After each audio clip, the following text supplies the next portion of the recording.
Olá, bom dia. Bom dia, Bom professor. dia. Bom dia, professora Mariela. E aí, tudo bem? Em paz, graças a Deus. Aí Graças a na Deus. correria do dia a dia, tudo certo, É isso aí. A vida não para, né? Fazer o quê? verdade. Professor, eu gostaria de agradecer pelo aceite do convite para ministrar essa aula na nossa liga. Então, é um tema muito importante, muito atual, né? Relevante. Então, acredito que as pessoas que trabalham hoje com dor não dá para trabalhar com isso sem dominar, né? Trabalhar com dor crônica e não entender a neurociência da dor. Então, é um tema muito relevante que me interessa muito, apesar de eu não dominar, até porque não trabalho com isso, mas porque, né, envolve a neuro. De certa forma, a plasticidade, né? Então, de que forma a dor ela modifica essas estruturas cerebrais. Então, acho um tema realmente bem interessante. E diria, você pode me dizer melhor do que eu, que é a chave para o sucesso, né, do tratamento de quem trabalha com dor, porque auxilia no raciocínio clínico e, consequentemente, na tomada de decisão, né? Tá certo o que eu tô falando, prof? Pode. Perfeito. Eu acho que é exatamente foi esse ponto aí, esse pulo aí que, na verdade, me transformou, né, a forma como eu via a, a fisioterapia e como eu pensava na recuperação dos pacientes. Foi exatamente isso, Ok. né? Então, prof, pode falar, desculpa. Que às vezes dá um delay, eu acho que você já terminou. Não, mas era só isso mesmo, porque eu acho que o caminho é por aí mesmo, sabe? Não tem para onde a gente. Se a gente se afastar desse caminho, fica um pouco mais complicado, eu acho. Beleza. Prof, eu gostaria de deixar então a palavra com você agora. Você pode se apresentar na hora que você achar melhor. Você compartilha os seus slides, tá bom? Então, mais uma vez, muito obrigada pelo aceite. Estou muito feliz de ter você aqui hoje e os nossos alunos da Liga também. Muito obrigado, professora. Na verdade, a honra é toda minha, né? É muito bom, assim, ser convidado, receber esses convites, esses desafios, né? Porque não deixa de ser um desafio, porque às vezes a gente conversa muito, estuda algum assunto, mas organizar, sistematizar isso, né, para um grupo de pessoas interessadas no tema, eu fico sempre naquela, né? A gente até já conversou isso outras vezes, mas assim, preparar uma aula é sempre, para mim, é sempre um parto, né? Eu tenho um processo de selecionar e de separar e analisar se aquilo está bom, se está, né, se vai ser benéfico, né, para os alunos, se vai trazer contribuições. Mas a Sim. gente é bem legal, é bem animador e eu gosto de conversar. E a honra é toda minha, na verdade. Eu é que agradeço a Liga, agradeço a você pelo convite. Bom, me apresentando, eu me chamo Reinaldo dos Anjos, sou professor do curso de fisioterapia aqui de uma instituição de Porto Velho, do Centro Universitário Aparício Carvalho. Eu já estudo esse tema há alguns anos, mas não muitos. O tema neurociência da dor, ele está no meu dia a dia aí desde a partir de 2016. Eu acho que eu vou até fazer uma introdução contando um pouquinho do momento em que isso passou a fazer parte, né, da minha vida. Enfim, aí tenho aí alguns interesses relacionados à dor e a partir do momento que a neurociência da dor entrou no meu cotidiano, a gente repensou muita coisa, né, sobre intervenções, sobre raciocínio clínico, né, em fisioterapia, no processo no planejamento da recuperação funcional dos pacientes. O meu foco de atuação é na área da ortopedia e traumatologia. Depois que eu entrei na traumatologia e ortopedia, eu me interessei muito mais por fisioterapia neurofuncional, porque a gente começa a perceber que o sistema nervoso central, ele é o foco, né, de todo o processo. Antes eu separava muito, sabe? Antes eu separava ortopedia, neurofuncional e outras áreas, inclusive. Mas depois que eu comecei a estudar a neurociência da dor, eu vi que não tem jeito, assim, o fisioterapeuta, para ele colaborar com a recuperação de movimento dos pacientes, precisa entender profundamente o sistema nervoso central, o seu funcionamento, os processos, as estruturas. E aí eu fiquei sempre lembrando de você, né?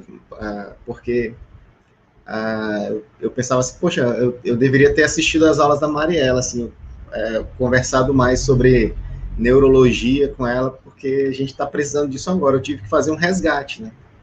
Não tem como separar, sabe? E você sendo a minha referência aqui em Porto Velho, na área da neurofuncional, puxa, a Mariela estava no caminho certo o tempo todo e eu achando que era uma coisa diferente, não é? Né? Mas assim, só fazendo um parêntese, para mim é a mesma coisa, né? Então, a gente veio de uma formação que separava as coisas em caixinhas, né? Até para ficar, talvez, de uma forma didática na hora de ensinar para o aluno, e depois a gente tem essa dificuldade de resgatar quando egresso e interagir essas coisas de alguma forma, né? Então, para mim é a mesma coisa, né? A lacuna, assim, a gente acaba... Então, eu sou da ortopedia e a gente, né, ou é da neuro, e na verdade, eu acho que a ortopedia evoluiu muito quando entendeu que, né, a neuro fazia parte, a mesma coisa a neuro também, evoluiu quando entende que tem coisas que a gente julga ser da ortopedia, como, por exemplo... Ai, adoro esses nossos papos cabeças, eu sinto falta disso. Eu, Anderson.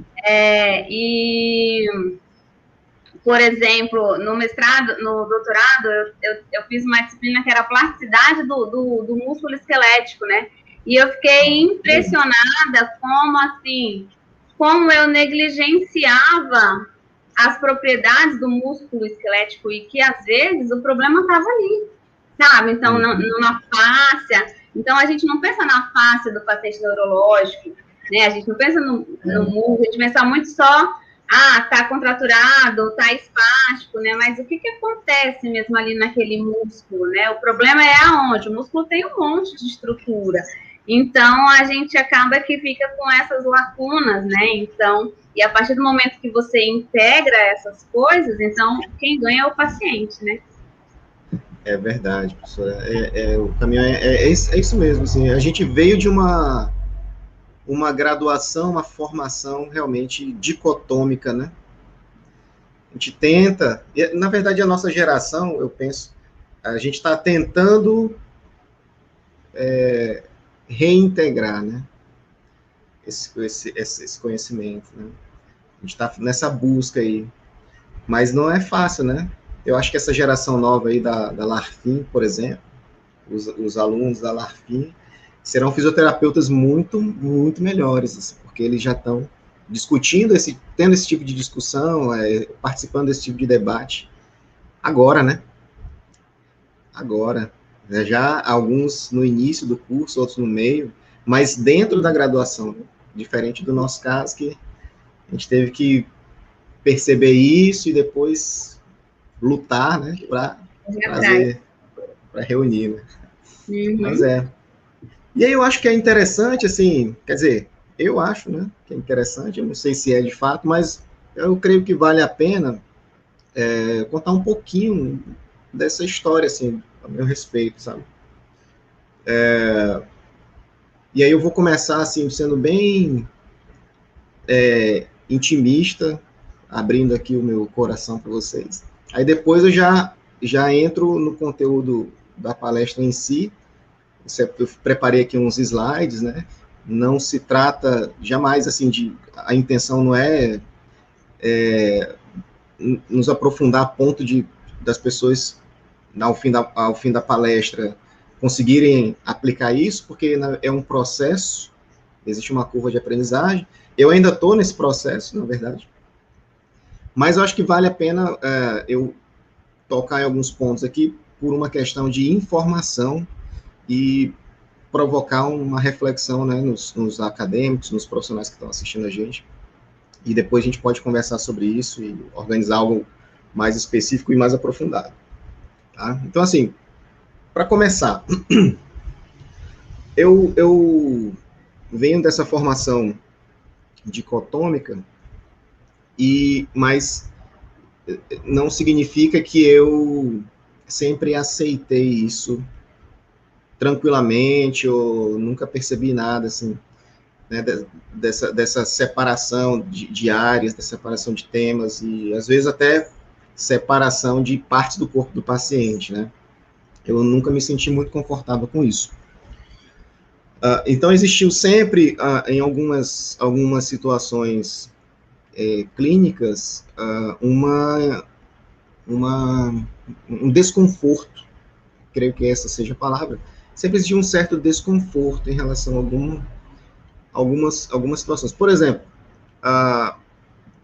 paciente com dor aguda ou dor crônica, né? Sempre existiu essa conversa.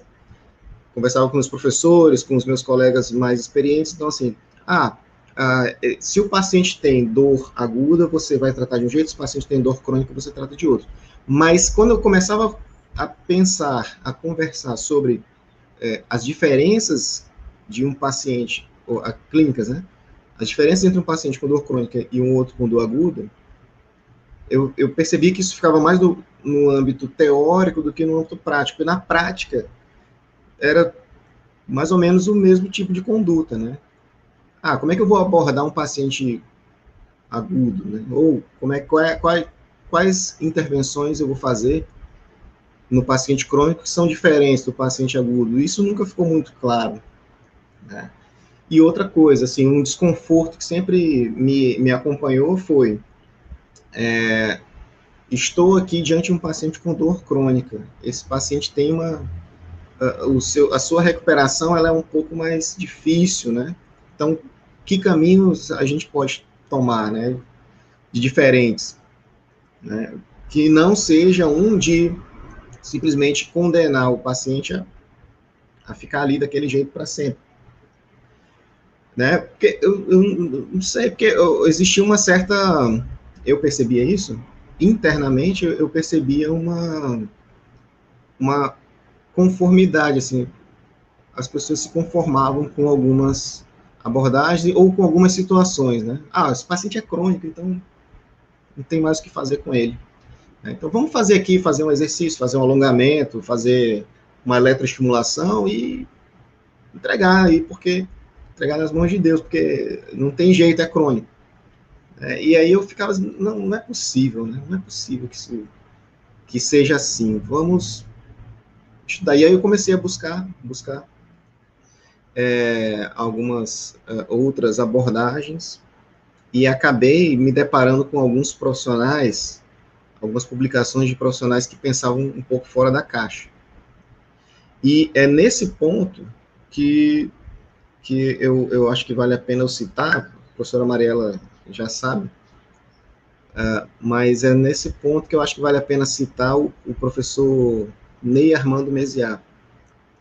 Comecei a ler algumas publicações dele, que ele fez mestrado, doutorado no Rio de Janeiro, e ele tinha uma postura profissional diferente do usual.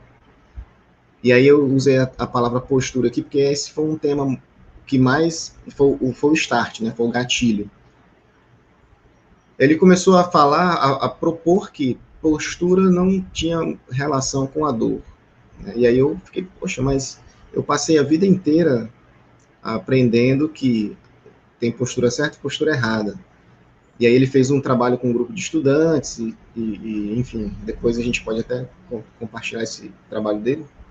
Mas o desfecho foi que a postura não tinha uma relação direta com a dor nas costas, né, dor lombar ou dor cervical.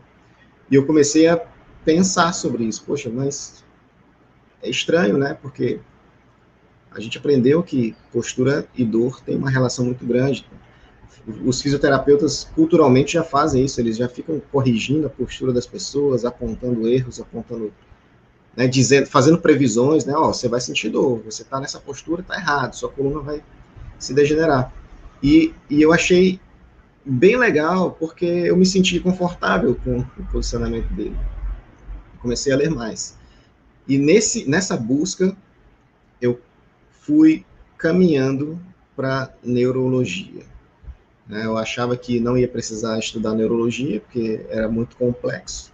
Sempre tentei deixar para amanhã, né, na minha caminhada acadêmica, mas não teve jeito. Aí eu tive que começar a estudar neurologia, estudar mais, porque a dor é um processo, né, é um fenômeno que envolve estruturas nervosas e não tem como a gente separar isso na ortopedia ou na neurologia, separar, né? Não tem como a gente se afastar desse tema. E aí eu começo agora a compartilhar aqui minha tela com vocês para falar sobre isso. Deixa eu colocar aqui. Ok. Então vejam só. E aqui a gente entra, né, nesse tema sobre a dor. Pensando, né, sobre a dor especificamente, nessa minha busca aí por respostas que colaborassem com as minhas práticas, né, clínicas, com as minhas intervenções, com os meus planejamentos terapêuticos, eu cheguei nesse tipo de conteúdo aqui, ó.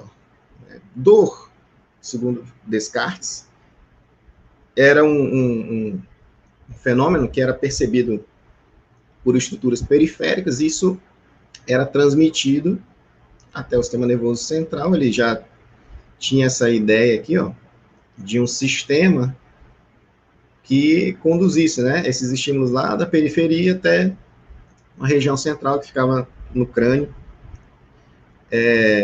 E aí ele começou a falar que a dor se tratava de um processo de transmissão, né?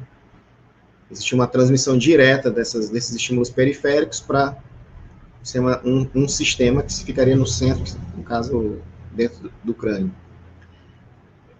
Descartes foi um dos primeiros a fazer esse tipo de colocação. Claro que o processo é um pouco mais complexo do que isso, mas ele inaugurou e trouxe essa discussão para o centro, né, das reflexões sobre dor. O processo de transmissão, na verdade, o processo de percepção de dor, ele é um pouco mais difícil. Hoje a gente entende que ele é dividido em quatro etapas, e ele envolve uma primeira, que seria chamada de transdução, uma segunda, que é chamada de transmissão, seguida por uma modulação, e a partir daí a percepção. Lógico que essa imagem está aqui, ó, a gente não vai dizer que o que Descartes trouxe não serve mais. Foi um marco inicial, né, foi um primeiro passo, e é extremamente importante que ele tenha feito isso, porque nós chegamos até aqui a partir das reflexões que ele fez. Só que a gente também, nos aprofundando nesse estudo, percebemos que o processo é um pouco mais complexo. E, falando dessas fases, o que a gente entende existe realmente estruturas que estão na periferia, especializadas na percepção de dor, no caso ali, uma terminação nervosa livre, né, que nós chamamos de nociceptor. Esse nociceptor está presente em várias estruturas do corpo. Eu coloquei aqui como exemplo, né, um músculo, articulações, inclusive nas vísceras, nós temos esses nociceptores. Eles vão primeiro captar esses estímulos que vêm da periferia, A partir daí, a gente começa um processo de transdução que envolve a conversão desse estímulo sensorial em um sinal químico, né? Você consegue, essa transmissão ela acontece por conta disso. A transição seria uma conversão do sensorial para o químico. A partir daí, essa informação ela passa a ser transmitida, ela passa a caminhar por estruturas que vão conduzir esse estímulo até as regiões centrais do sistema nervoso, né? E aí a gente tem as fibras do tipo C, tipo A delta. Existem diferenças em relação à velocidade de condução. Isso vai depender do envolvimento dessas fibras por mielina ou não. No caso, as fibras A delta, elas são mielinizadas, elas têm uma transmissão mais rápida, por isso são responsáveis por aquela primeira dor que nós percebemos, né? Isso é importante do ponto de vista da sobrevivência, que você se afasta rapidamente do que está te causando algum tipo de dano. E depois tem uma segunda dor, que é uma resposta dolorosa mais lenta, que é transmitida por fibras C, que são amielinizadas, e por isso elas têm uma velocidade de condução dos estímulos menor. Então, temos lá um estímulo que chega até o nociceptor, acontece uma conversão desse estímulo mecânico, às vezes, em um estímulo químico, né? Do sensorial ele passa para o químico, a partir daí começa a ser transmitido isso para as estruturas centrais, e aí nós temos, basicamente, 2 tratos que vão ser responsáveis aí pela transmissão pela condução desse estímulo doloroso para o sistema nervoso central. Trato espinotalâmico e trato espino-retículo-talâmico. Cada um desses tratos vai levar esse estímulo doloroso para uma certa área do sistema nervoso central. O trato espinotalâmico, ele vai levar esse estímulo doloroso para o córtex sensorial primário. E qual que é a importância disso? O córtex sensorial primário vai ser responsável ali pela localização, né, pela topografia, talvez, possamos dizer assim, desse estímulo doloroso. A gente vai saber onde é, né? São os componentes, no córtex sensorial primário estão presentes os componentes sensório-discriminativos. Então, a gente vai perceber, vai saber onde é, vai saber como é, né? Então, assim, em relação à topografia, localização, né, assim, onde que fica mesmo, né? Qual parte do corpo está doendo, se é mais para cá, se é mais para lá, né? A gente vai saber disso, porque esse estímulo vai ser conduzido através do extrato espinotalâmico para as regiões do córtex sensorial primário, e a gente vai conseguir entender onde que é, né? Componente sensório discriminativo. E aí o sinal, o estímulo doloroso, ele também vai chegar até o sistema nervoso central pelo trato espino-retículo-talâmico. Esse trato espino-retículo-talâmico vai levar esse estímulo doloroso para regiões que vão compor o componente, que vão ser responsáveis, estruturas que vão ser responsáveis pelo componente emocional, né? E aí é que começa a ficar um pouco mais legal essa reflexão sobre dor, porque até então, antes de estudar mais, né, a neurociência da dor, eu tinha uma percepção de que a dor, ela era basicamente uma questão de localização, né, e de um estímulo que está sendo feito ali, né? Eu tinha em mente que eu poderia identificar esse estímulo que estava acontecendo numa certa região ali do corpo do paciente. Então, se eu afastasse o paciente desse estímulo, eu poderia resolver a questão da dor dele, a queixa de dor dele, né? Mas quando eu me deparava com pacientes crônicos, onde eu percebia que não tinha um estímulo nociceptivo ali sendo feito na região, e mesmo assim o paciente sentia dor, aí eu me perdia, entende? Aí eu me perdia. Porque eu ficava, poxa, mas se a dor, ela é causada por um estímulo periférico, eu retiro esse estímulo periférico da vida do paciente e eu resolvo o problema dele. Mas aí quando eu ia atrás do estímulo nociceptivo periférico, eu não encontrava nada. No joelho, na coluna, no tornozelo, sabe, no pescoço ali, eu não conseguia encontrar. E o paciente estava sentindo dor, então eu ficava perdidíssimo. E aí depois, me aprofundando mais e voltando a estudar a neurologia, eu me dei conta de que a dor, ela é, esse estímulo, né, doloroso, ele passa por estruturas do sistema nervoso central que são responsáveis, por exemplo, pelas emoções, né, ó. O que compõe esse componente emocional aqui? Sistema límbico, amígdalas, núcleos da base, hipocampo. São estruturas que também processam emoções, né? Que processam esses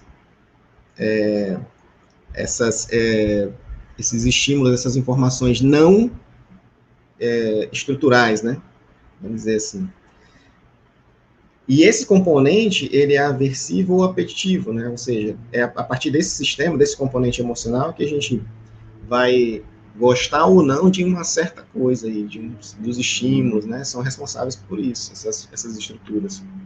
E é esse componente que vai me dizer o quão lesiva ou perigosa é a situação, aquele estímulo, né? Então, se o paciente percebeu a dor e ele entendeu que aquilo ali é extremamente perigoso, a resposta dele àquele estímulo doloroso vai ser diferente da resposta que uma outra pessoa que acha que aquilo é uma situação tranquila, que não tem grandes perigos, não tem grandes danos, vai responder, entende? E aí, o que a gente começou a observar? Que os pacientes que eram mais emotivos, assim, no sentido de serem mais catastróficos, eram pessoas que tinham uma percepção dolorosa maior do que as pessoas que eram menos catastróficas, né? Ou que viam menos perigo em certas situações. Pacientes que tinham crenças, né? Crenças que acreditavam que estavam diante de uma situação de perigo grande. Um exemplo, vou ficar, assim, entre aspas, né? Eu estou citando aqui algumas falas que alguns pacientes já fizeram para mim.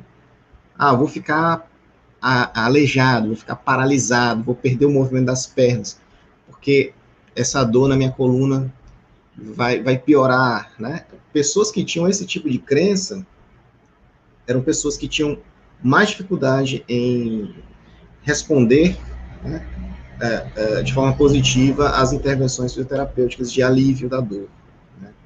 Então, a dor, ela era mais presente nessas pessoas do que naquelas que, não, tudo bem, tá doendo, mas isso vai passar, né? Isso vai passar, tá tranquilo, não é nada demais, não vou ficar paralisado, vou esperar passar essa situação para eu voltar a fazer as minhas atividades, tudo.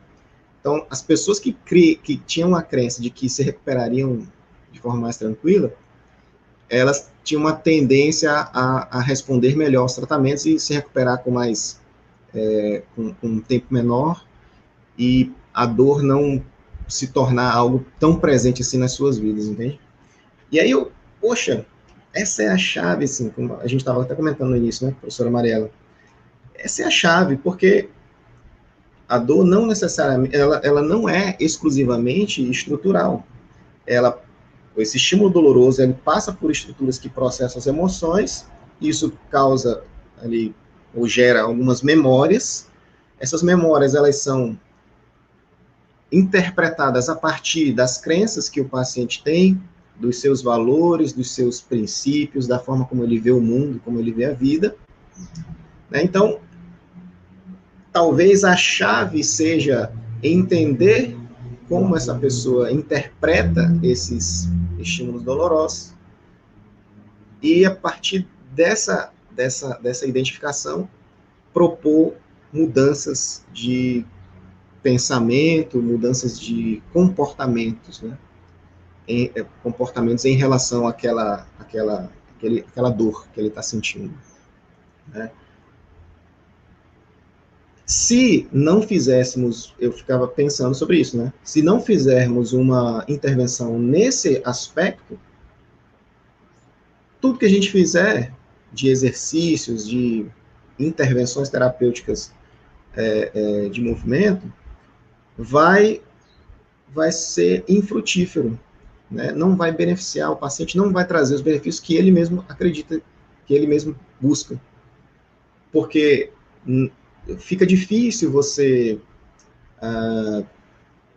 propor um movimento, um exercício, né, que gere mudanças no ligamento, que gere mudanças no músculo, que gere mais flexibilidade, se a central de processamento de dados desse paciente está travada por conta de uma programação negativa, entende?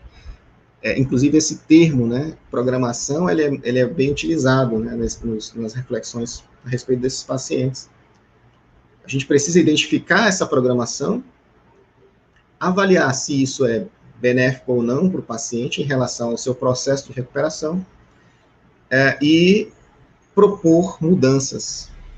E foi aí que eu comecei a entender aquela expressão, aquele termo, né, que é o mindset, que é muito utilizado, às vezes até já banalizado, mas a gente precisa propor ao paciente mudanças no seu mindset, ou seja, na sua estrutura, né, de pensamento, na forma como ele vê e como ele se comporta em relação a esse processo doloroso pelo qual ele está passando.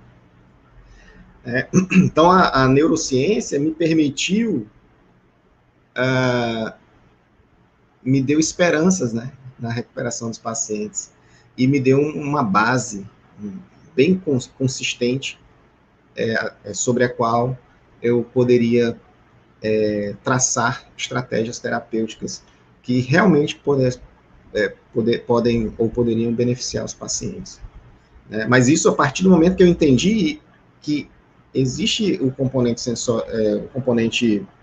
sensório discriminativo, mas também existe um componente emocional que é muito forte, muito presente e talvez seja até mais presente nos processos de manutenção dos quadros dolorosos do que o componente sensório discriminativo.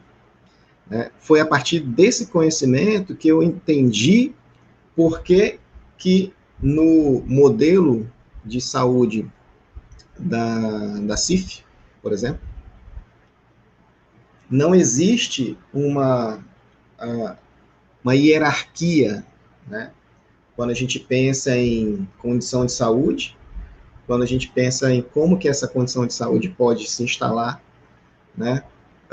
Não existe assim, um processo do desenvolvimento de incapacidades, não é exatamente a doença que vai causar incapacidade, só isso, né? Não é só isso. A incapacidade pode gerar doença, né? Então, assim, a forma como a pessoa se comporta, como ela pensa sobre, interfere muito no desfecho desses tratamentos. Então, eu comecei a pensar assim, então vamos fazer o seguinte, para tratar esses pacientes, para ajudá-los no seu processo de recuperação, vamos começar com uma estratégia inicial de identificação e como é que eu posso falar? Essa situação, ela tem que fazer algum sentido para as pessoas, né, para o paciente, tem que fazer sentido.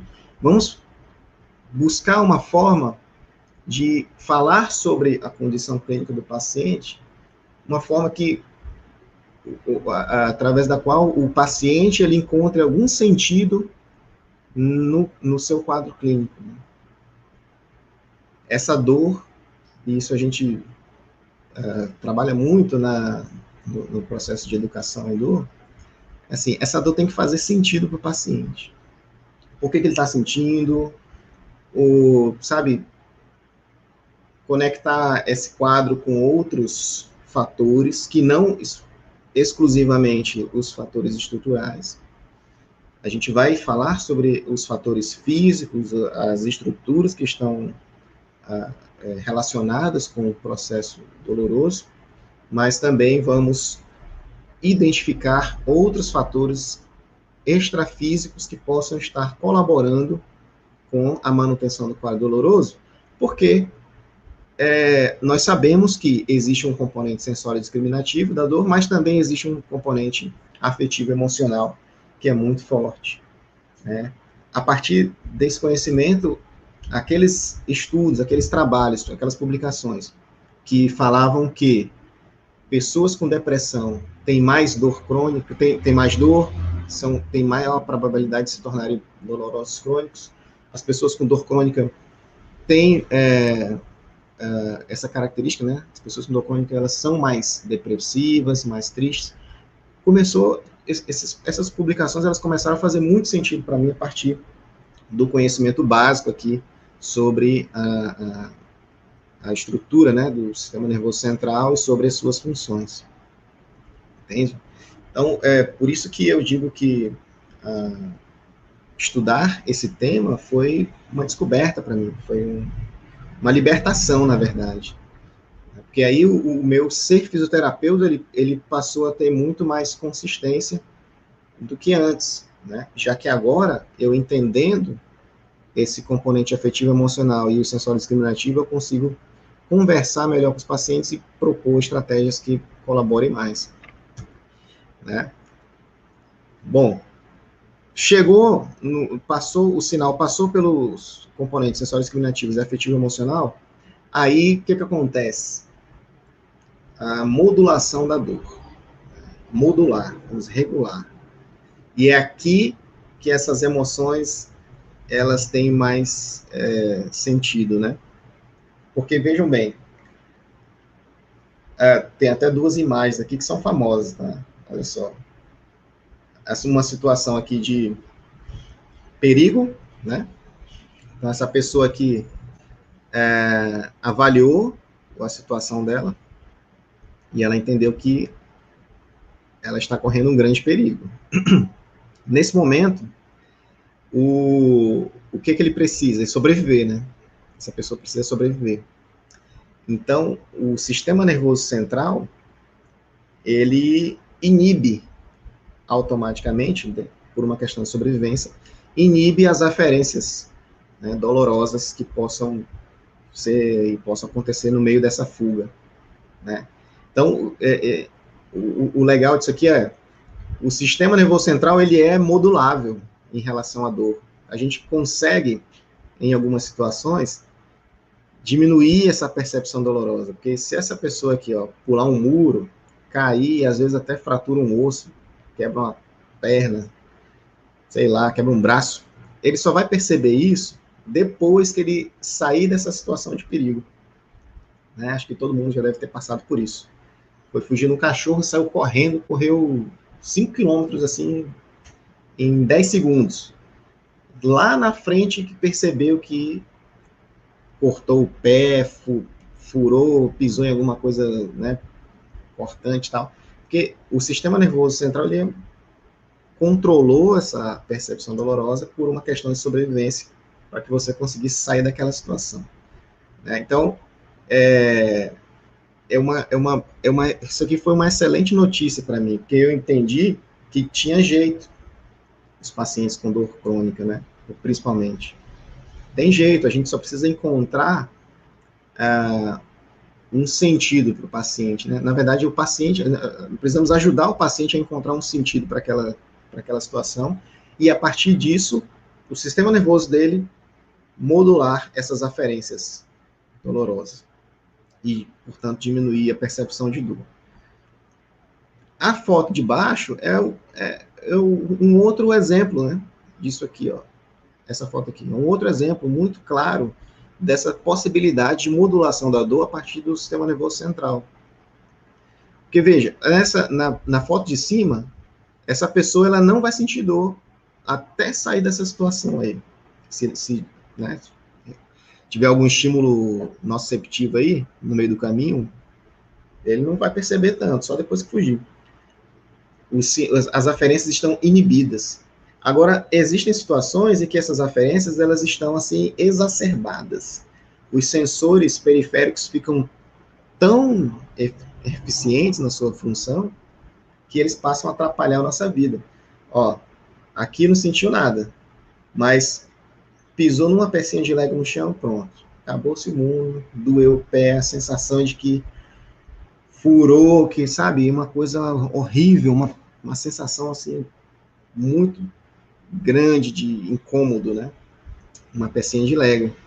Então, existem situações também e existem formas de a gente exacerbar essas aferências, exacerbar a percepção dolorosa por conta de algumas informações que nós carregamos nessa nossa programação aí em relação à dor. Então, o ponto é fazer sentido para buscar uma modulação do quadro doloroso do paciente. Isso aqui, ó, é um paciente crônico. Pequenos estímulos geram uma grande resposta, uma resposta exacerbada, né? O sistema nervoso periférico fica extremamente eficiente. E aí a gente chama isso de sensibilização, né? Então, às vezes o paciente ele tem uma sensibilização, um aumento da eficiência dos sensores periféricos, e às vezes o sistema nervoso central é que está sensibilizado, está muito eficiente na percepção dolorosa e passa a atrapalhar muito a nossa vida. Isso aqui é o motivo da dor crônica ser tão impactante em relação à produtividade dos trabalhadores no Brasil e no mundo, né? A gente tem que buscar uma forma de modular essa dor ativando os sistemas descendentes de controle da dor. Bom? E aí, quem é que vai modular isso, né? Quais são as estruturas responsáveis por isso? São áreas cognitivas, avaliativas e emocionais, né? Na imagem de cima, essa pessoa aqui, ela pode ter uma lesão muito séria no joelho, pode sofrer uma entorse correndo, mas como as estruturas cognitivas, avaliativas e emocionais, sistema nervoso central, estão entendendo que aquilo pode ficar para depois, o importante é sair correndo e fugir desses touros, então ele não vai sentir nada. Então, no paciente crônico, nós temos que ativar essas áreas, para que estimular essas áreas, né, para que elas modulem e controlem o quadro doloroso.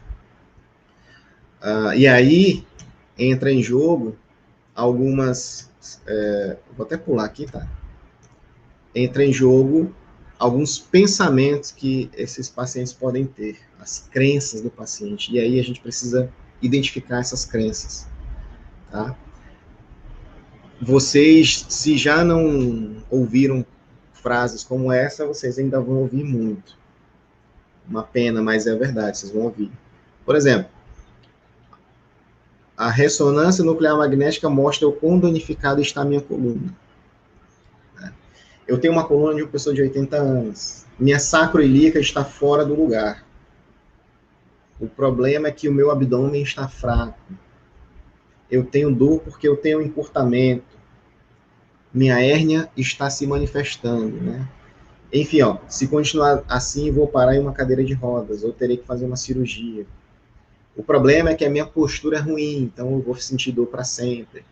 Então, essas aqui são informações que vão entrando no sistema nervoso central e que vão modulando a percepção dolorosa do paciente. Isso pode aumentar a percepção de dor das pessoas. Assim como, se nós intervirmos e essa pessoa mudar de ideia em relação a essas crenças aqui, se ela mudar esse mindset, essa estrutura de pensamento em relação à sua clínica, né, ao seu quadro clínico, nós podemos inibir esses sinais, essas aferências dolorosas também.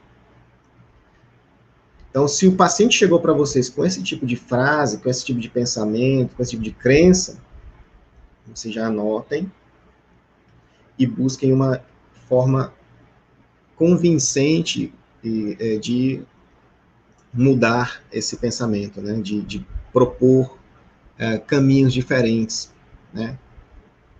Para esses pacientes. E sabe, o mais complicado, assim, o mais difícil é que os próprios profissionais de saúde é que colocam dão essas informações para os pacientes.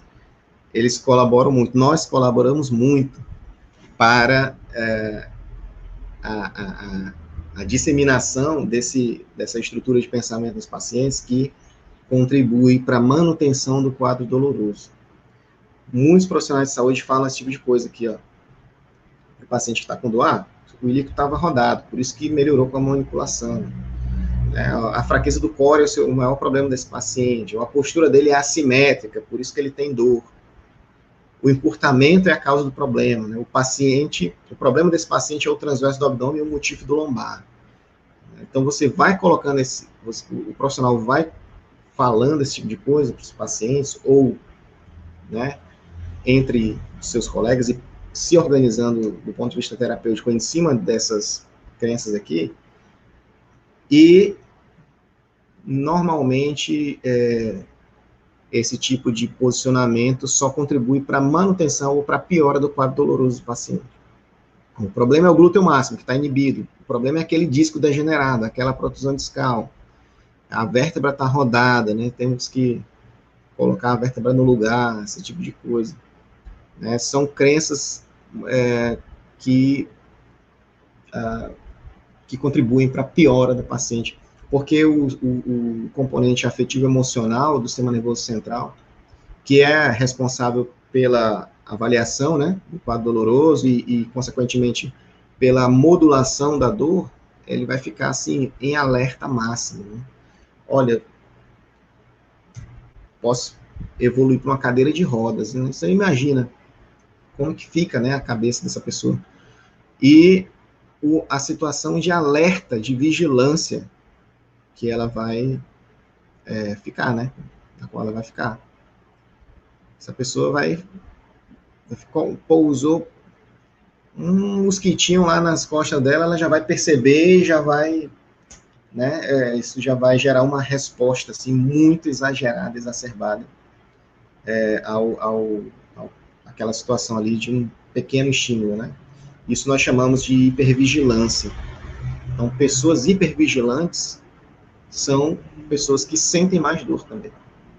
Essa vigilância, ela piora, né, o quadro do paciente, porque os sensores periféricos vão ficar mais eficientes até demais, ficar muito sensibilizados, né?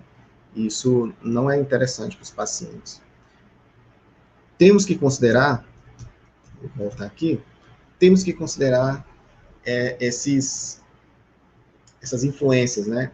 Não apenas as sensórias discriminativas, mas também os aspectos cognitivos, emocionais, assim como também os aspectos sociais, né? Porque a interação das pessoas influencia nesses mindsets, né? A interação social também é responsável pela estruturação do pensamento das pessoas em relação ao quadro doloroso.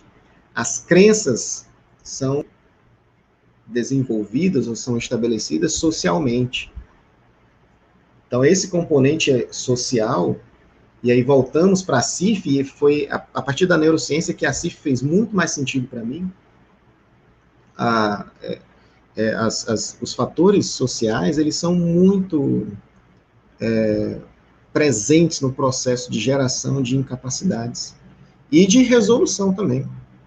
A gente precisa explorar mais isso, né, os aspectos sociais do paciente, até porque, como eu falei há pouco, essas crenças, elas são estabelecidas socialmente. Então, se você consegue uma mudança de crenças, né, ou uma reestruturação, né, desse mindset daquele grupo social, você consegue também controlar esses quadros dolorosos, você consegue contribuir com aquela comunidade, com aquele grupo, com aquela população ali. Então, é muito importante a educação das pessoas, né? E aí eu estou falando de educação, mas com foco aqui na educação em dor. A gente precisa fazer alguns esclarecimentos para que as crenças que vão ser estabelecidas naquele grupo social sejam mais benéficas, né? Do ponto de vista funcional, do ponto de vista da funcionalidade das pessoas. E a gente tem que botar na balança tudo isso, ponderar aspectos estruturais, okay, físicos e tudo, mas considerando, né, lembrando dos aspectos cognitivos, dos aspectos emocionais e dos aspectos sociais da dor. E é por isso que a dor ela é classificada como multidimensional, né, porque são muitas dimensões.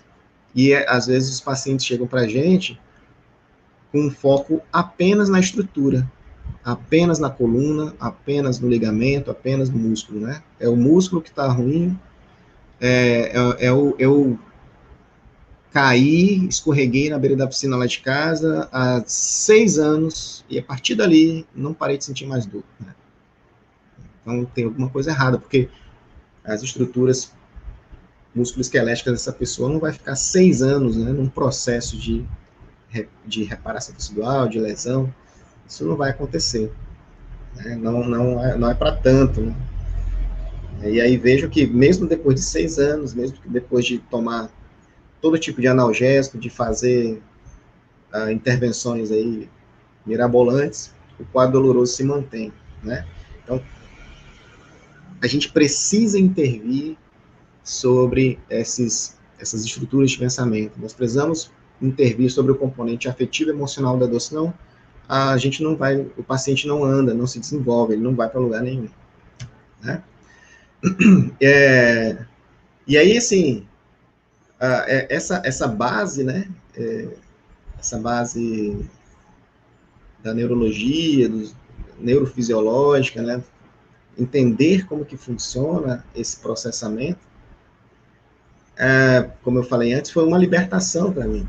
Eu entendi essa definição de dor da IASP, que é uma instituição muito respeitada, né, muito séria em relação aos estudos da dor.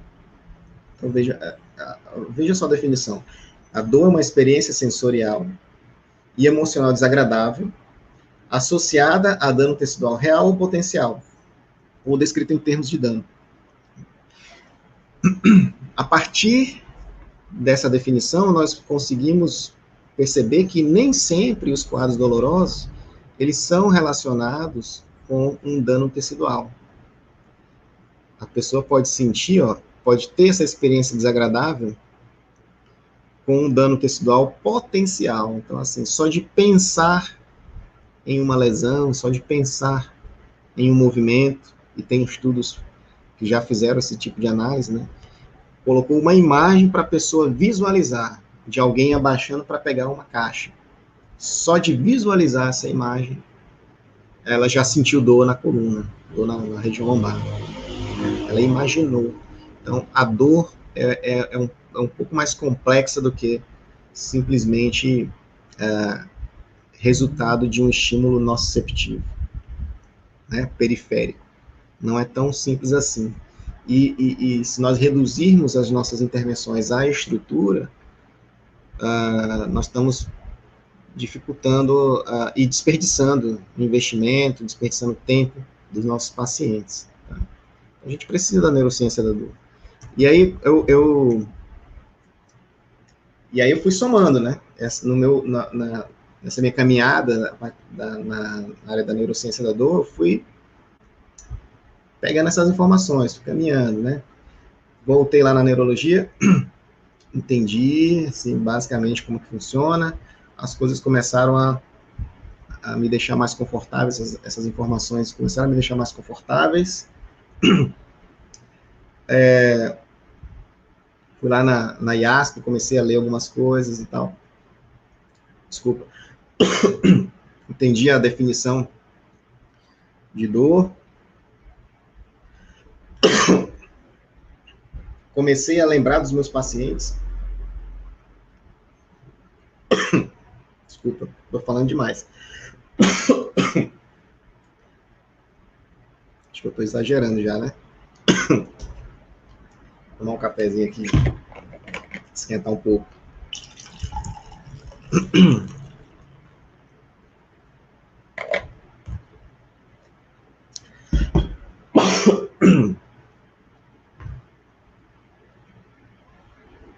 O tempo que vocês têm para tomar uma água também aí, para tomar um café.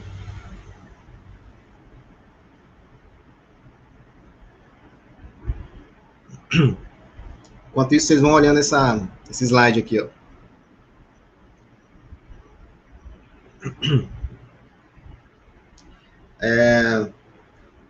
Então, voltando, eu comecei a estudar neurociência, eu fui para neurologia, entendi um pouco mais da fisiologia, comecei a lembrar dos meus pacientes, comecei a pensar nessas crenças que eles traziam, nas suas falas, nas minhas falas, né? Nas minhas crenças, comecei a fazer uma análise.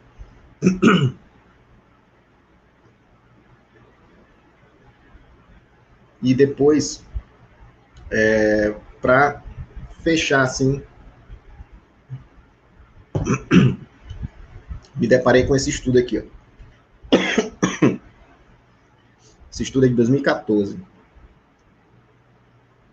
Uma revisão sistemática, né, de achados de imagem da coluna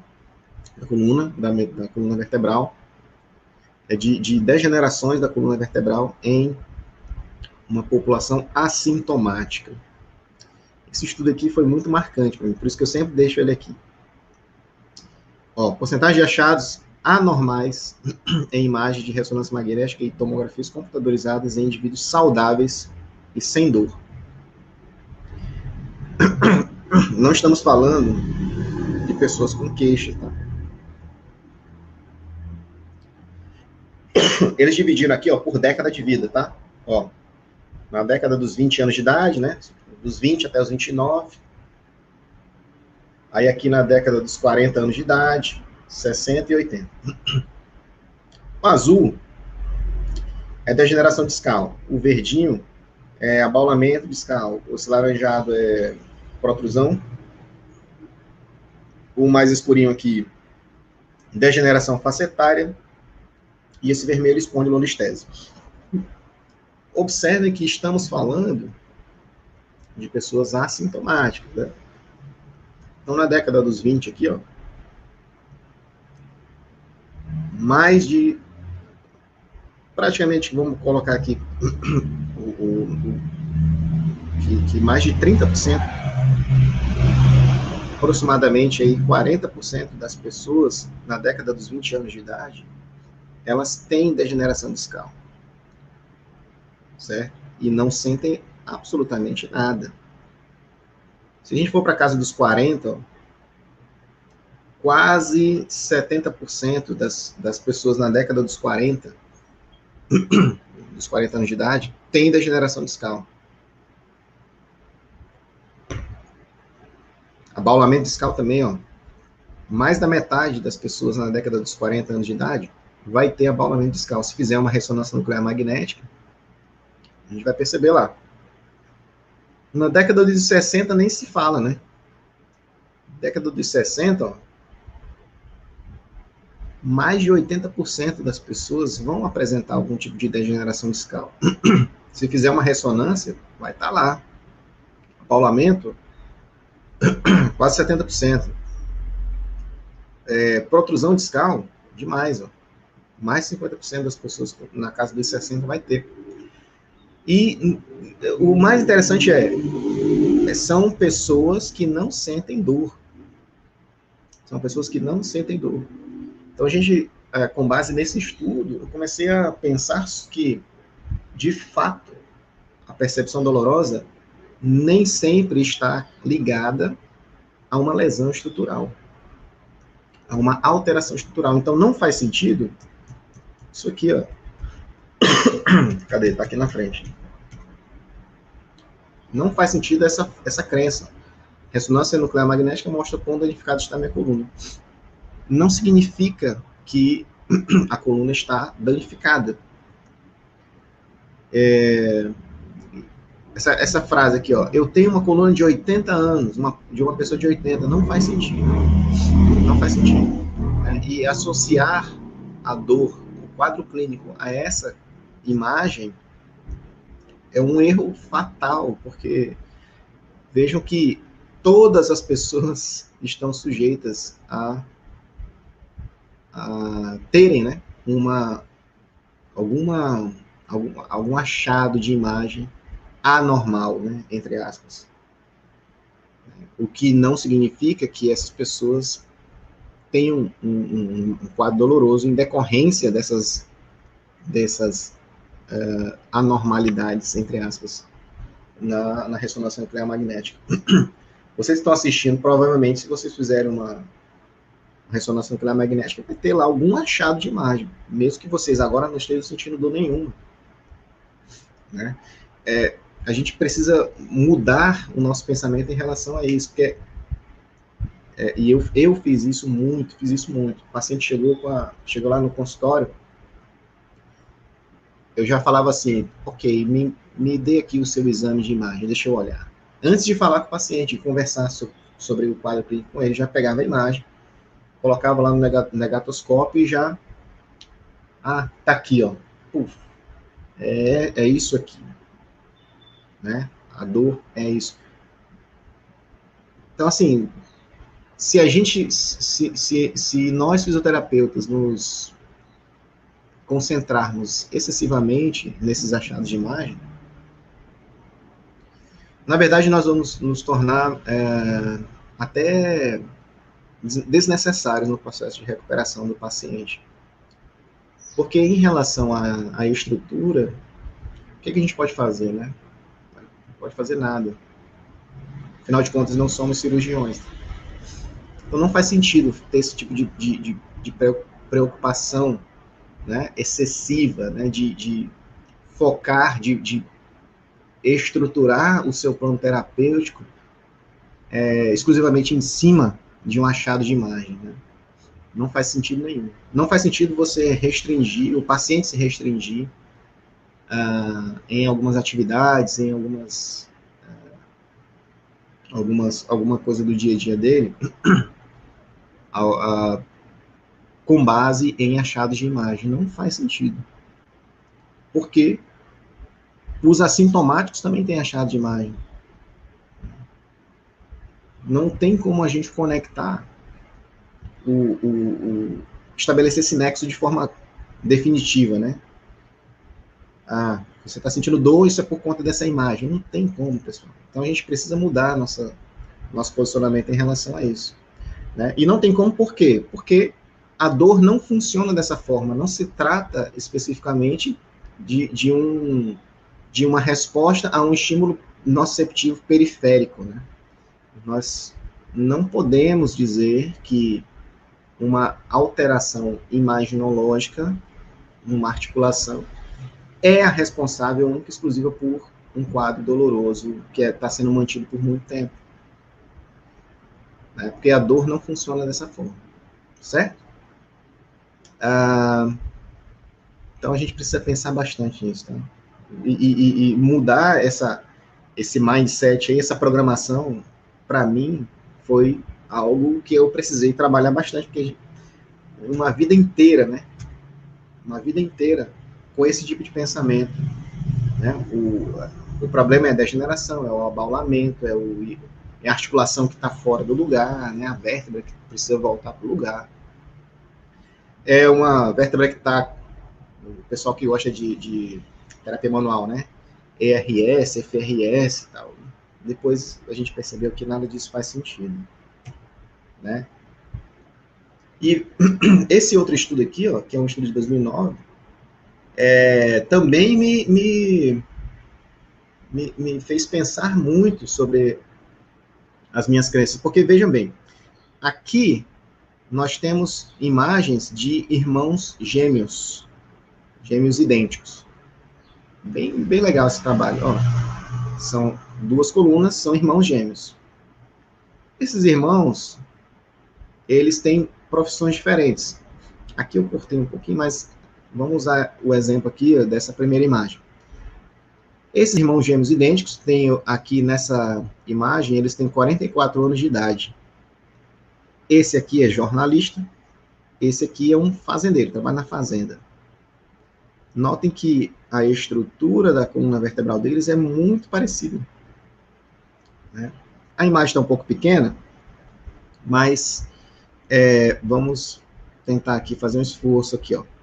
Vou tentar apontar, ó. Tá vendo? Existe um pequeno abaulamento aqui, L5S1, nesse jornalista. Mas no fazendeiro também tem uma alteraçãozinha aqui, ó. Até as regiões que apresentam alterações imaginológicas, né, onde a gente consegue achar alguma coisa, são regiões parecidas, independente da profissão.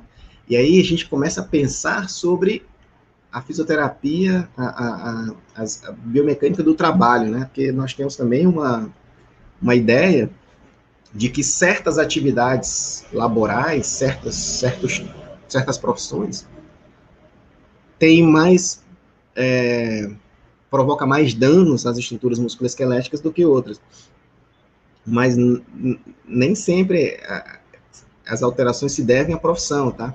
E aí a partir daqui também eu comecei a pensar sobre ergonomia, sobre as intervenções ergonômicas do fisioterapeuta, né, sobre a atuação do fisioterapeuta no ambiente de trabalho, porque aqui, ó, são pessoas que têm uma estrutura parecida, já que são gêmeos idênticos, e que têm, independente da profissão, os mesmos achados imaginológicos. Esse aqui, ó, essa imagem aqui, da direita, mesma coisa, irmãos gêmeos idênticos. Um trabalha no escritório, né, aquelas atividades de escritório normais, e o outro, esse aqui, é um motorista de caminhão. Pessoal, ó, motorista de caminhão, fica muito tempo sentado e tal, isso provoca danos, degeneração da coluna, hernia de disco. A coluna do que trabalha no escritório é muito parecida com a coluna do motorista de caminhão, né? E qual que é o interessante, qual que é o ponto aqui? O que os autores estavam querendo mostrar? Que, às vezes, esses achados de imagem, eles estão muito mais ligados à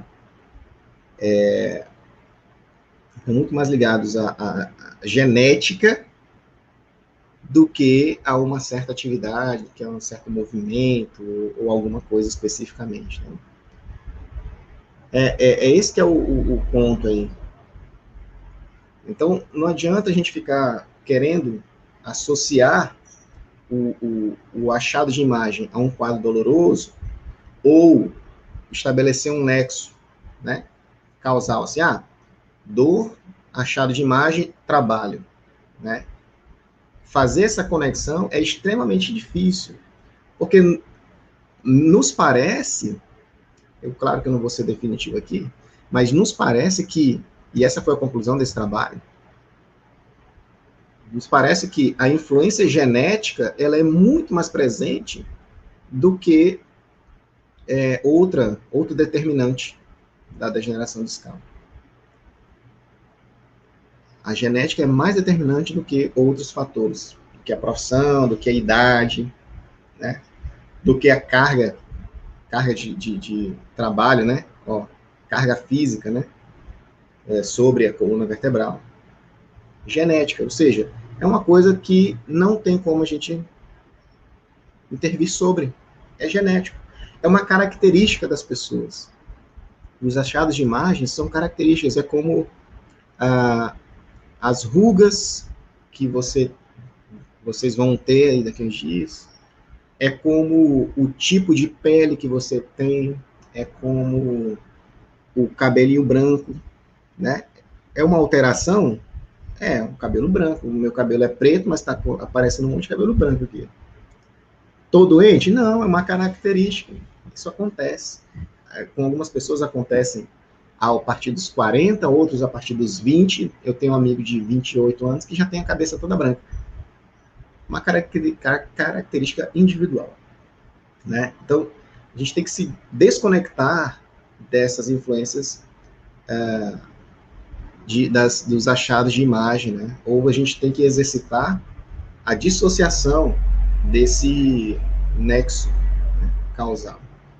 Vamos lá. Ok, você tem uma imagem, você tem lá uma degeneração, beleza, isso é um achado, isso é uma característica sua, né? Não significa que a dor que a pessoa está sentindo, ela se deve a isso. E vocês precisam fazer esse tipo de esclarecimento aos pacientes de uma forma tranquila, né?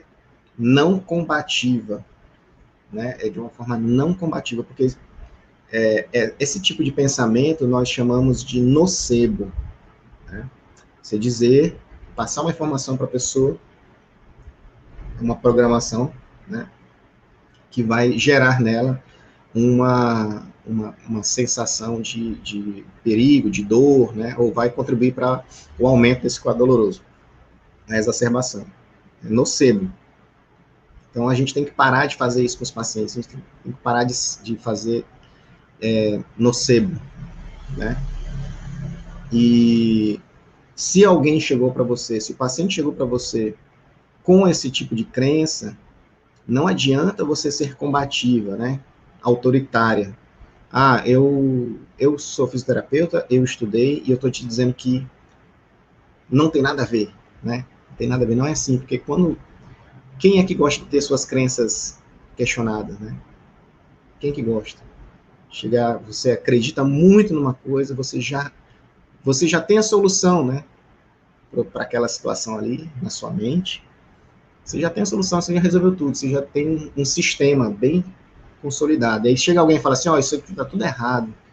Quem é que gosta, né, de ter essas crenças questionadas? Então, se vocês forem muito autoritárias nesses esclarecimentos, o paciente, ao invés de você provocar uma mudança nele, você vai conseguir um inimigo, né, que vai entrar em combate.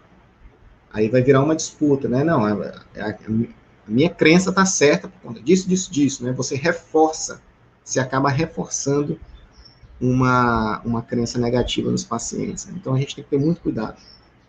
E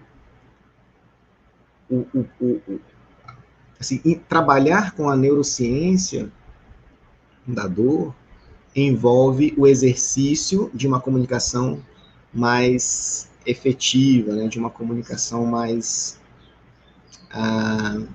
convincente. Né? E é uma coisa extremamente difícil isso, tá? Porque como é que a gente ensina, né, as pessoas a conversarem se cada paciente vai chegar de um jeito, cada paciente chega com um conjunto diferente de crenças, cada paciente chega com características individuais no aspecto emocional, de personalidade, né, diferentes. Não existe uma fórmula. Então, a gente tem que fazer um exercício muito grande, né, de comunicação, de melhora dessa comunicação. E eu penso que é a maior dificuldade que o fisioterapeuta pode ter ao trabalhar com a neurociência da dor, com a educação em dor. Essa é a maior dificuldade. Nós somos muito pragmáticos, talvez, né?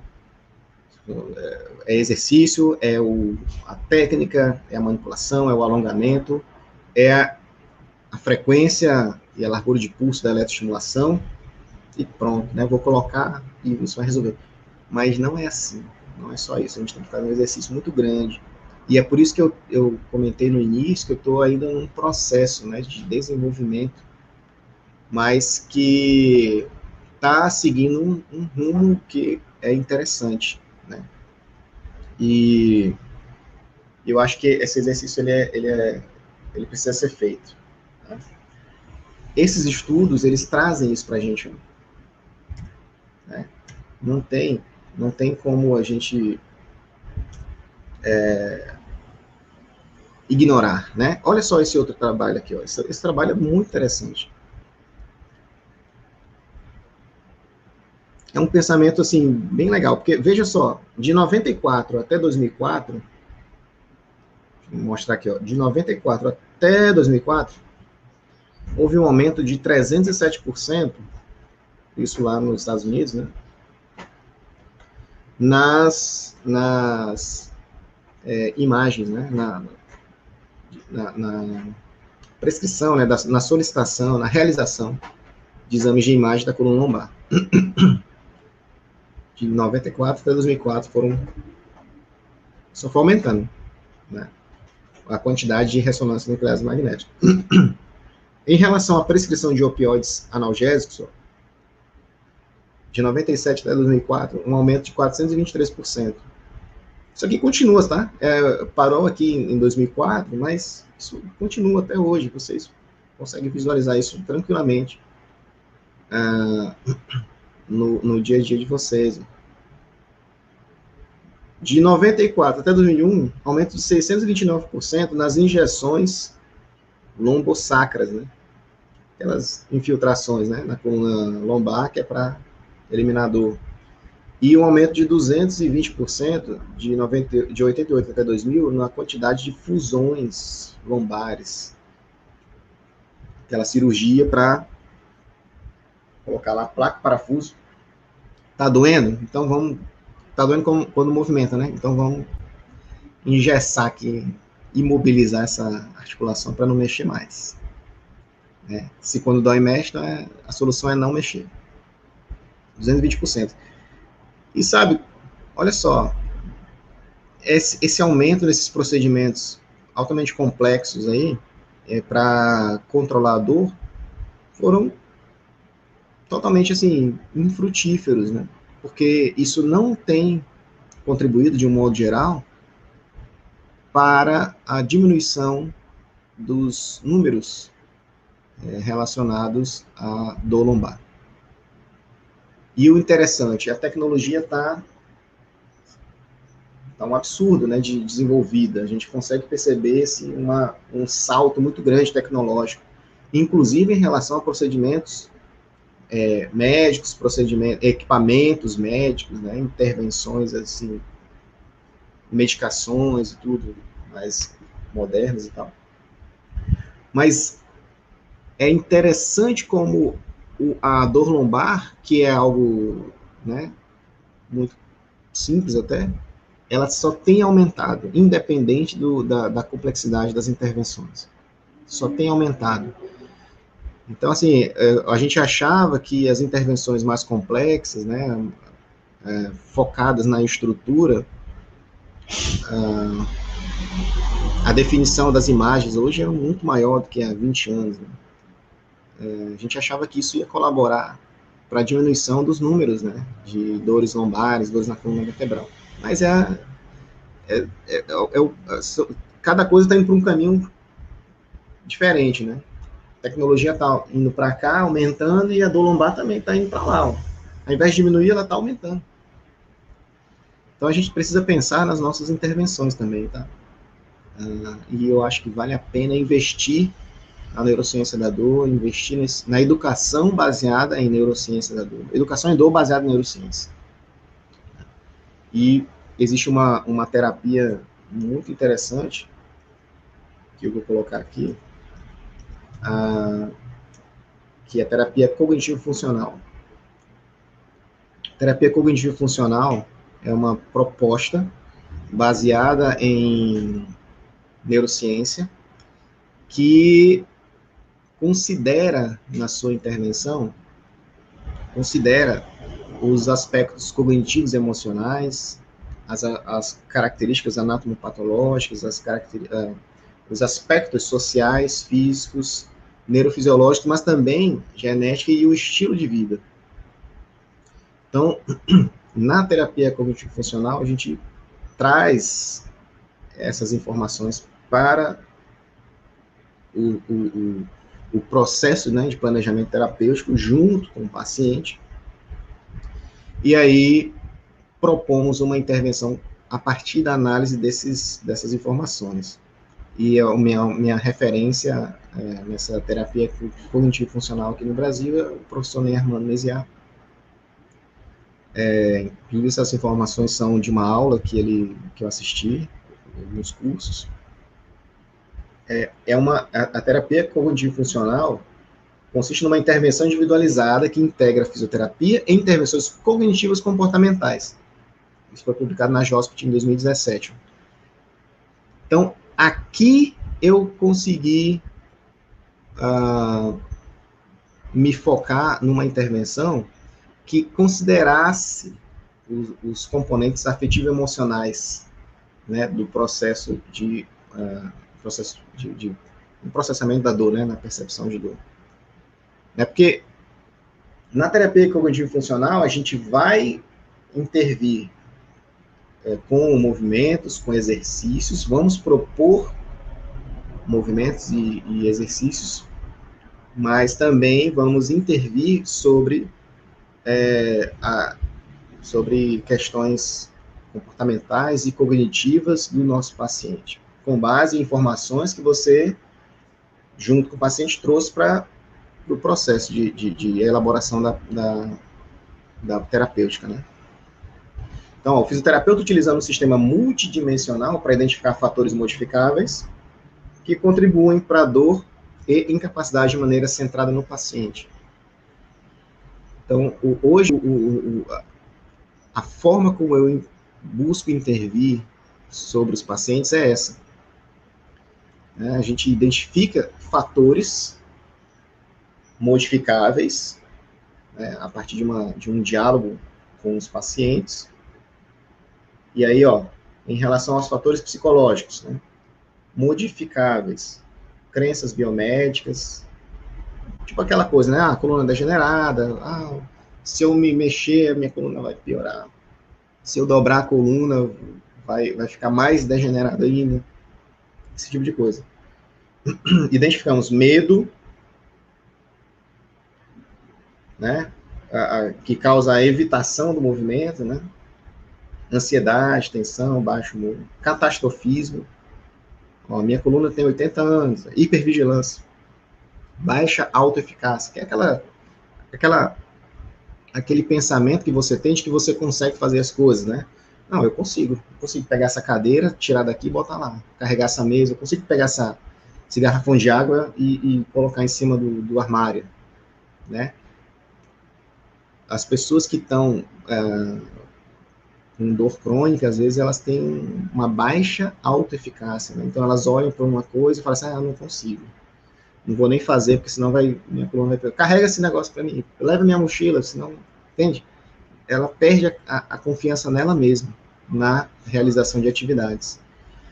Então, são esses fatores psicológicos que a gente vai buscar identificar, e também tem os fatores comportamentais modificados, né? Comportamentos de movimento, tipo, o paciente evita fazer flexão lombar, faz o bracing, né, durante as atividades leves, contrai o abdômen para pegar uma caneta que caiu no chão. Comportamentos de dor. O paciente está sempre se pegando, sempre auto-palpando, né? Fazendo contração na hora de fazer movimentos, fazendo sempre caretas, assim. Esses são comportamentos de dor. Isso contribui para o sistema nervoso central manter essa eficiência exagerada, né, na percepção dolorosa. Comportamento social. Também buscamos identificar nesse tipo de intervenção, né, na terapia cognitivo-funcional. Interações sociais negativas. Por exemplo, estou com dor, então vou entrar num grupo aqui do WhatsApp que só tem gente com dor crônica aqui. Vamos compartilhar coisa ruim aqui. Eu não consegui fazer isso hoje. Eu não estou fazendo flexão, você também não deve fazer. Esse tipo de conversa, sabe?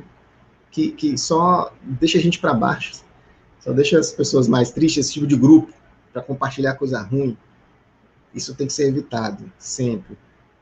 E estilo de vida. O estilo de vida tem uma influência enorme sobre a manutenção dos quadros dolorosos. E vejam só que interessante, né? A partir de um certo momento da minha vida profissional, eu me deparei, assim, com...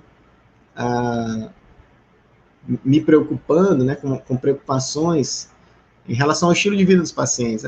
Você dormiu bem hoje? Como é que está o seu sono? Vamos fazer um planejamento aqui do seu sono, né? Como é que está as suas atividades, né? O que você está fazendo? O que você está comendo? São questões que envolvem o estilo de vida, mas que têm uma influência muito grande sobre o sistema nervoso central, sobre a forma como o sistema nervoso central funciona em relação aos quadros dolorosos. Porque vimos que existe um componente sensório discriminativo, mas também existe o componente afetivo emocional, né? Mantendo os quadros dolorosos. Perder o sono, por exemplo, é uma coisa horrível. O sono é uma preocupação que a gente precisa ter, as pessoas precisam entender isso. É uma preocupação assim, que tem que ser das maiores, né? No caso, a gente tem que se ligar nisso, né? Porque perder uma noite de sono altera o funcionamento do sistema nervoso central assim de uma forma muito grande, muito impactante. Pessoas que têm dor crônica normalmente têm problemas de sono, e pessoas que têm problemas de sono são potenciais dolorosos crônicos. Desculpa. Perda de sono é um preditor de dor. Sedentarismo é um preditor de dor, né? Ou seja, essas pessoas que têm perda de sono, que são sedentárias, que se alimentam mal, que têm interações sociais ruins, que têm comportamentos dolorosos, são pessoas que têm uma probabilidade maior de se tornarem dolorosas crônicas.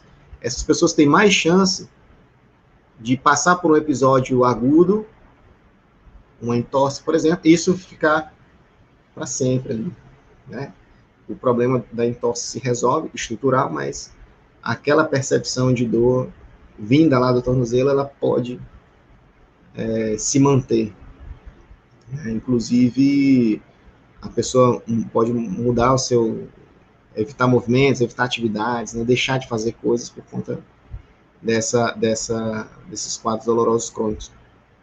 Então, são esses os fatores que a gente identifica na terapia cognitivo-funcional, e a partir daí a gente começa a propor mudanças comportamentais e mudanças psicológicas, tá? Claro que tudo isso vai ser associado à exposição gradativa aos movimentos que aquela pessoa está evitando. Então, os exercícios, eles vão ser propostos com base na atividade que aquela pessoa precisa recuperar, que ela deixou de fazer por conta do quadro doloroso, né?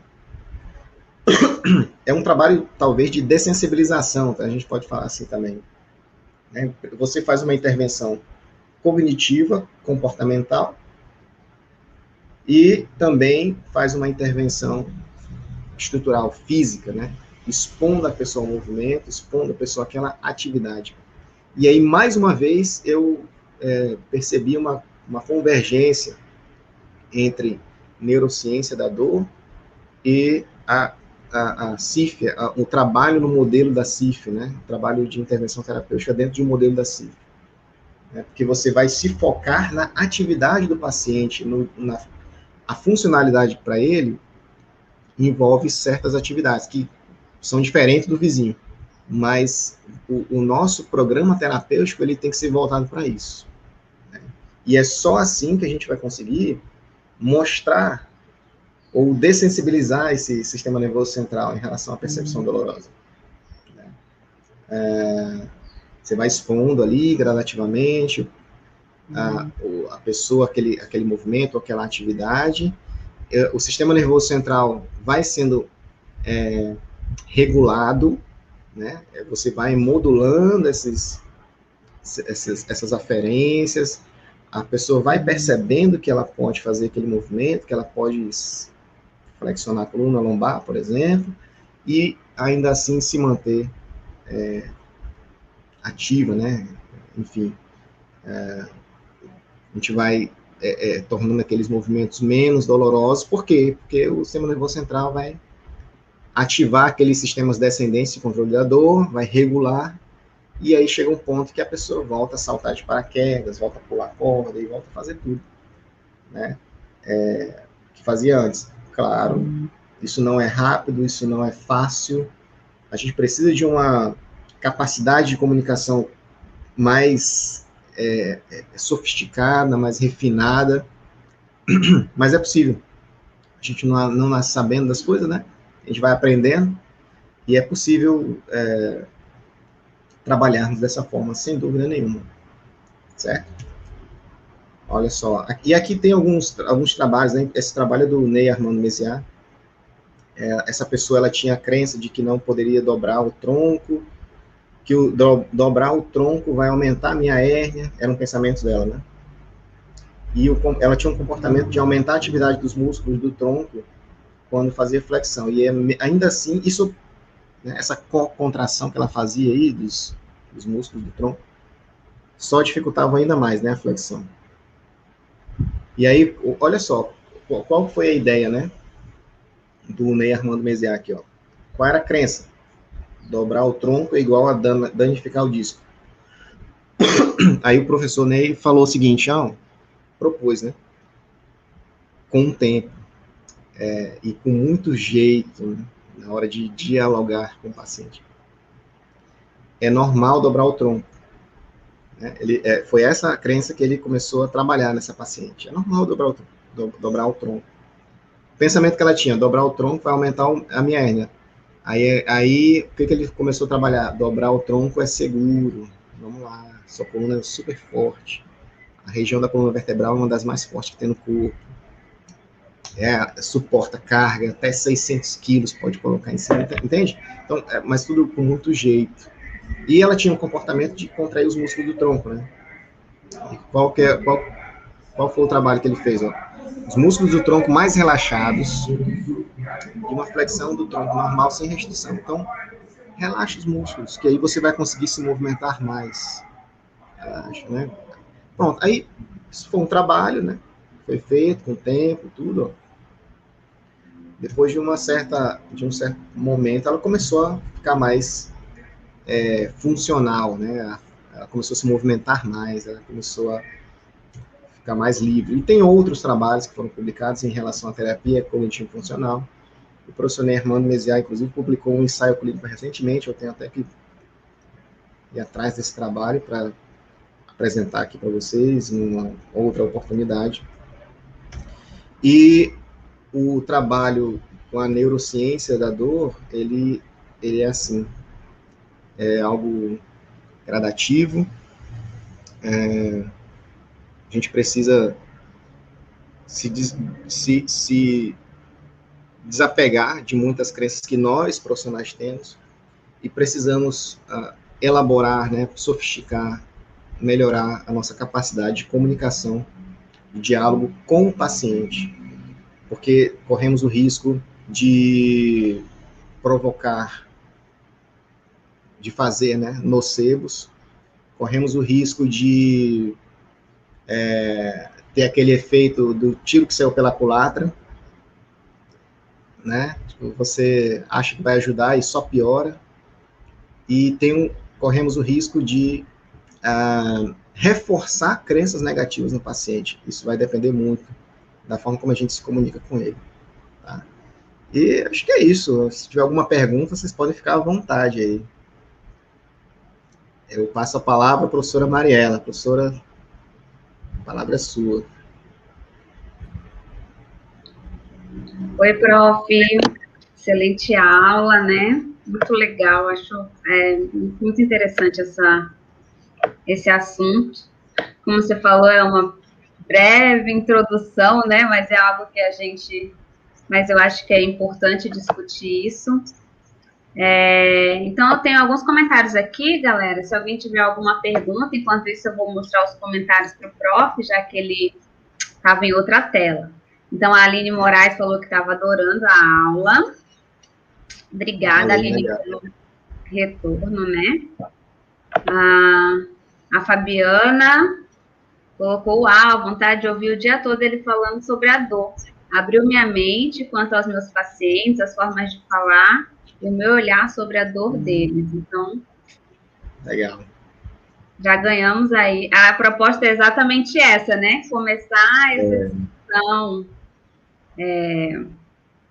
um brainstorm, vamos dizer assim, né? Exato. Nesses acadêmicos que são coisas que a gente não teve a oportunidade quando a gente estava na graduação. Verdade, uma pena, né? Mas deu tempo. Deu tempo. A Stephanie colocou: incrível como o professor sempre aborda assuntos que faz com que eu reavalie alguns pensamentos. A ideia é essa mesmo. Legal, Stephanie. E ela ainda acrescentou: sempre penso em como mudar algumas crenças do paciente, mas hoje percebi que, primeiramente, tenho que mudar algumas crenças minhas como fisioterapeuta. Muito legal, Stephanie. A transformação começa de dentro para fora, né? Isso aí, primeiro. Legal. Perfeito. E a Nicole também falou: aula incrível. Silvio. Legal.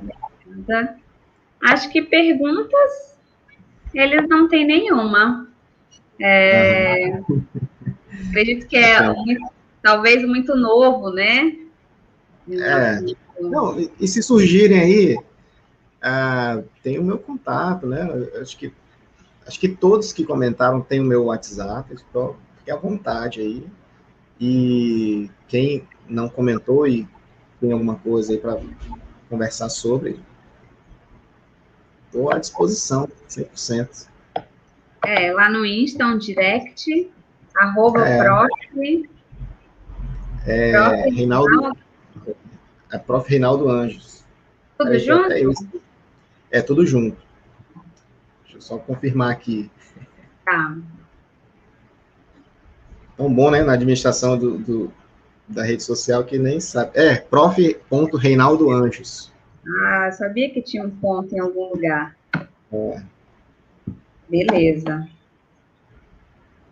Prof, mais uma vez, muito obrigada pela sua aula, foi maravilhosa. Acho que uma aula que, pensando no nosso público, então acho que a gente conseguiu atender, né, já que o nosso público é principalmente acadêmico, e também a gente tem profissionais que muitas vezes não ouviram ainda falar sobre isso, assim, dessa forma. Acho que você trouxe numa linguagem bem simples, na medida do possível, e didática. Então, eu gostei bastante. Muito obrigada mais uma vez por ter, pelo aceite do convite e por ter disponibilizado, então, algumas horas aí. Eu sei que sua vida é corrida, né? Para ficar aqui com a gente. Então, a gente já tem 1h40 quase aí, ao longo, 1h37.